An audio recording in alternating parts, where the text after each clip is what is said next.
You have spent days at the University of Illinois Library combing through documents from this Chicago Annenberg challenge, and you've tried to piece together exactly what the relationship was between these two men. What have you found? Well, Allison, Barack Obama and Bill Ayers had a substantial working relationship at this foundation called the Chicago Annenberg Challenge. Really, the two of them were running the foundation together. They sat together at many board meetings. They even worked together on a small committee of 4 people to craft the bylaws and rules that structure this organization. But really the most important thing is that Barack Obama was funding Bill Ayers' radical education projects because as chairman of the board and Barack Obama's responsibility was to give out the money. And how much money are we talking about, Stanley? Hundreds of thousands of dollars went to Bill Ayers' personal educational projects. The projects that Bill Ayers' allies got much more. We're talking about well over $100 million for the whole foundation. And one problem is that this foundation's own studies show that after spending all that money, there was no real improvement in the achievement test scores of students in Chicago's public schools.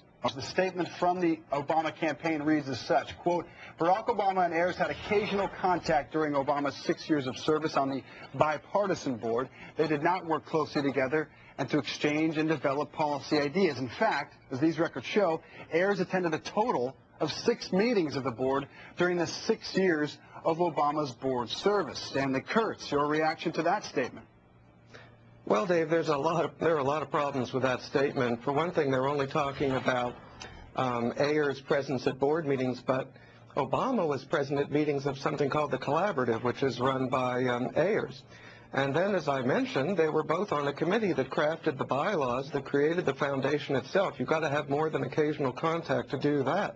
But I think an even more important point is, as I said before, Barack Obama was funding Bill Ayers' projects, and that went on for years. And the Obama campaign hasn't had a lot to say about that. And there's another problem, an even more serious one, which is that through a Freedom of Information Act request, I recently obtained and published a document that at least gives us strong evidence that there may have been a cover-up of Bill Ayers' role in possibly choosing Barack Obama to be head of this foundation. Ken Rawling, who used to be the executive director of the Chicago Annenberg Challenge, wrote letters to Bill Ayers' co-founders of this foundation the day after I tried to get access to these documents in the library, and told them that he had been avoiding reporters' questions about who chose Obama to be head of this board. Because Barack Obama says it was not Bill Ayers. In fact, it was someone else. But Stanley, the bottom line here, what do you think is the smoking gun that you've unearthed in these documents? Well, the most important smoking gun is simply that Barack Obama was funding Bill Ayers' radical educational projects. He was supporting Bill Ayers. So that doesn't have to do with whatever Bill Ayers did back in the 1960s. And Bill Ayers has said that his philosophy of education carries out the radical ideas he had in the 1960s. It's based on the notion that the United States is an oppressive and racist society.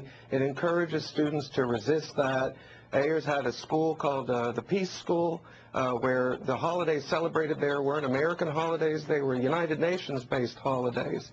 And Barack Obama was supporting that work.